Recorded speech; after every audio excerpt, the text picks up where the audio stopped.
Welcome into Outkick the Show. I am your fearless leader, Clay Travis. I hope all of you are prepared for an outstanding Halloween in advance weekend.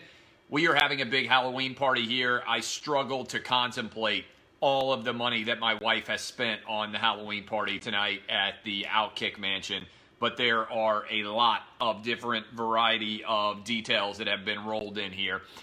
Been out in LA all week. Haven't had an opportunity other than Monday to do the show, but I'm back now for the rest of the week. Off the top here, I will be doing the Politicon. I don't know how many people are going to be there. I don't know how big this event is going to be. I will be at Politicon tomorrow, speaking, I believe, at 11 a.m. Nashville time. It's a big political convention they're having down, I believe, at the Music City Center. It's going to be a pretty big deal. So I'm talking for an hour there. I'll tweet out where exactly I'm going to be in the event that people are going to be in town for it. I think it's going to be pretty big. All right. So we have got a lot to get to. Appreciate all of you. Yes, Sean Hannity will be there among others. I met Hannity. Hannity was at our Fox Sports Radio event on Wednesday night. It was pretty cool. We had a big Premier Network fundraising advertiser event, and Sean Hannity was there. Never met him in person. Did a good job talking to everybody. I don't know, 150, 200 people there, maybe 100, less than that. Small crowd. Anyway, it was cool to see him. A bunch of different things I want to get to. I'm going to give you my college football gambling picks. I'm going to talk about the push-up controversy, where I was robbed by, if you haven't seen that video yet, you can go to my Twitter page, @ClayTravis, and see it. Redskins, are they going to stick with Dwayne Haskins? Could Kirk Cousins be a legitimate MVP candidate?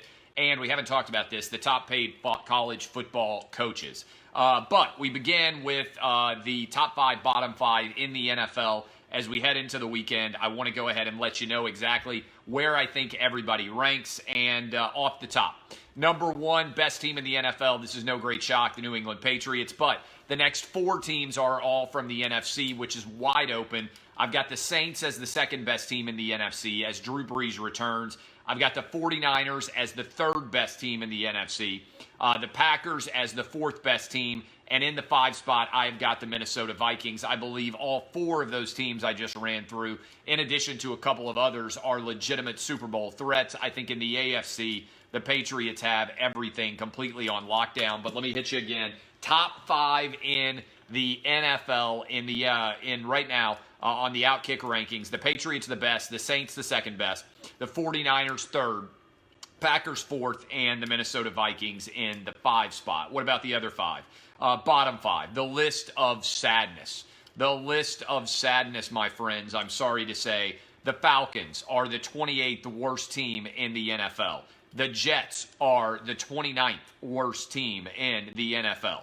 Redskins rolling in at 30, Bengals 31, and the Miami Dolphins are in the 32nd spot. Again, I want to repeat, the bottom 5 worst teams in the NFL: the Falcons, the Jets, the Redskins, the Bengals, and the Dolphins. All right, I'm sorry to say, that is the list of sadness. And by the way, while we're talking about this, last night's game, Kirk Cousins, I know people will get driven insane by me saying this.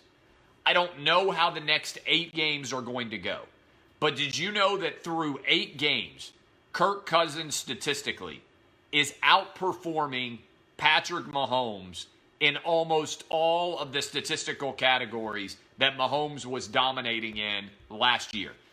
Last night, Kirk Cousins went 23 for 26, 88% completion percentage, was the greatest single passing performance in Viking history. He did it without Adam Thielen, who eventually will be back. That performance, in conjunction with the last 3, has been off the charts, such that I believe you need to start talking about Kirk Cousins as potentially an MVP candidate in this league based on what he's done through 8. I don't know what he's going to do through the next 8, but statistically, he's been the best quarterback in the NFL through the first 8 games. That is beyond a shadow of a doubt. That is the truth. And I understand there are haters out there, but the truth of the matter is this: the Minnesota Vikings are a very legit threat to make the Super Bowl, and Kirk Cousins has been phenomenal through 8 weeks. On the flip side, I think we're trending towards, and I haven't heard very many people talk about this, a situation in Washington where Dwayne Haskins gets traded somewhere else, like what happened to Josh Rosen. Reason why I say that: if the Redskins are going to go out and get a new coach, would you be interested in taking over the Redskins job if a precondition of getting that job was that you have to keep Case Keenum, that you have to keep Colt McCoy, and that Dwayne Haskins has to be your quarterback in the future? I know it's early. I know it's only 8 games in, but Dwayne Haskins has attempted 22 passes, and 4 of them have been intercepted. That's atrocious. If history repeats itself, last year the precedent was set: if you have a great young coach and he wants to go get his own quarterback, even if you took a quarterback the year before like Josh Rosen, they were willing to kick him to the curb and send him to Miami.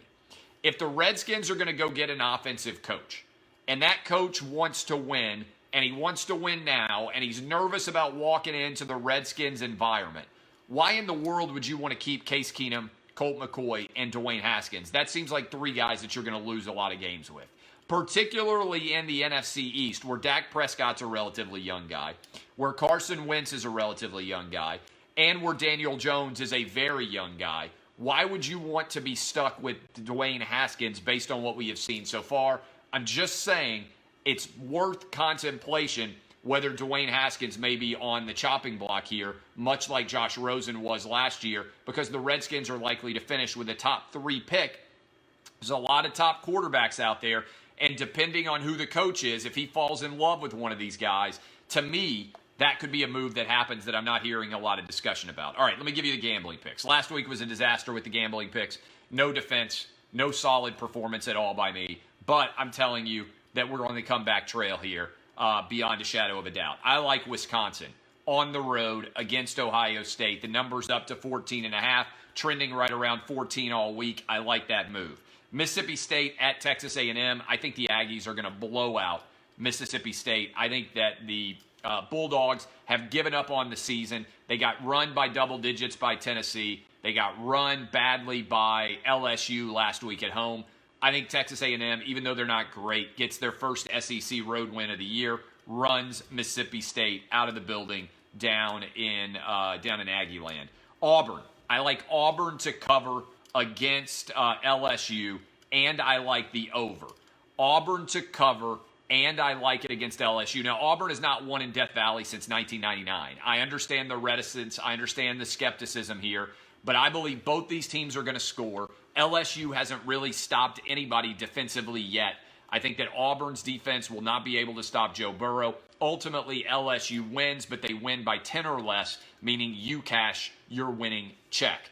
I also like the over there. My blood bank guarantee, tap the veins, boys and girls. The blood bank guarantee, Penn State on the road against Michigan State.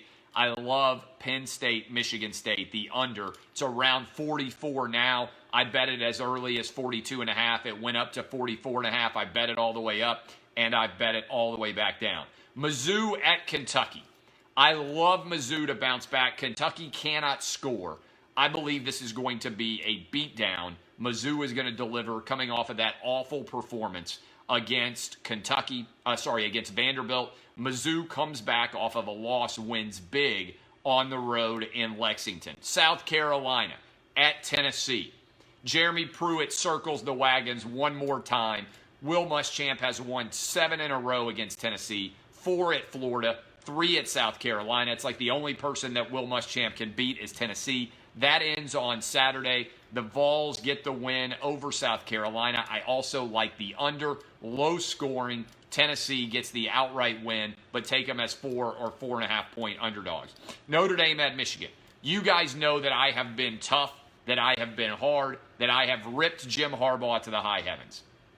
But I think the time to sell Jim Harbaugh has passed right now this year. I think Michigan is going to beat Notre Dame in the Big House in Ann Arbor. I like Michigan outright, and I also like the under in this game. There are my 10 picks. Tap the vein, Penn State, Michigan State under. You can go run through all 10 of those picks one more time. Finally, the list of college football's highest paid coaches is out. I didn't see that much discussion of this. It might have been because I was traveling so much and I didn't have a lot of opportunity. to discuss it, but I thought that this was pretty intriguing. No surprise, and some of these numbers are skewed a little bit because of the situation in general with bonuses and such things. But right now, this year, Dabo's the highest paid coach in college football, making nearly $10 million a year. Saban is the second highest paid coach in football, making nearly $9 million a year. Jim Harbaugh, third highest paid coach in college football, making $7.5 million. I think it's fair to say he has not earned that salary. In the fourth spot, he certainly hasn't earned it so far yet either, but at least he's won a national championship in college football. Jimbo Fisher. Kirby Smart, nearly $7 million a year, which is pretty wild when you consider he's only been coaching in college football for 3.5 years. Gus Malzahn, who has a fabulous agent, nearly $7 million a year. He almost went to Arkansas, and I think a lot of Auburn fans are going to wish that he had if he loses to LSU. Tom Herman, speaking of good agents, nearly $7 million a year at Texas. Jeff Brom gets paid a ton of money thanks to a big bonus, but he's up to $6.6 million this year, making him maybe the most overpaid coach in the history of college football. Lincoln Riley at $6.4 million, and Dan Mullen at $6.1 million. Those are, according to the USA Today Coaches Database, the 10 highest paid coaches in America. All right, I appreciate all of you. Hope you guys have fantastic weekends. Happy Halloween if you're going to be going out dressed for the holiday and having a good time this weekend, because Halloween's on a Thursday, so I know it's a little bit of a mess in terms of what day to celebrate it. Love all of you. DBAP unless you need to SBAP. Oh, push-up controversy. Push-up controversy. I don't know how many of you watched the video. Several 100,000 of you have at minimum watched the video that I tweeted out. I was robbed. The idea that you have to go all the way chest to the deck in order to count as a push-up is insanely absurd, all right? I did 54 push-ups, even going all the way to the ground.